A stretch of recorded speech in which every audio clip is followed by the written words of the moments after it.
our U.S. companies are international in a way, in a very strong way. 50% of their revenues, 50% of their earnings. And so you already have an international portfolio. And then what countries do you own when you get into non-U.S.? The biggest is Britain. And I'm just not so confident about that. Questions to the Prime Minister.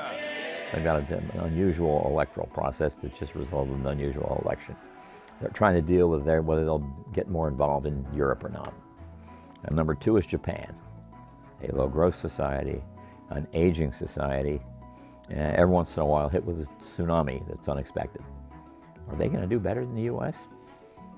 And then third, believe this or not, is that hardest working of all nations, France.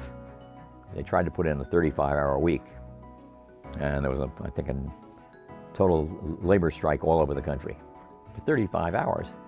I mean, that's not going to produce much. So you go down the list and you say, well, I wouldn't own any of those countries. Oh, yes, you would if you're buying an international fund, and absolutely if you're an international index fund. But as always, the mix of the portfolios of all these international or non-U.S. funds is going to be very much like the mix of the index. I just don't get why you will do better. If you want to have non-U.S. stocks, just leave it off for all those reasons at 20%.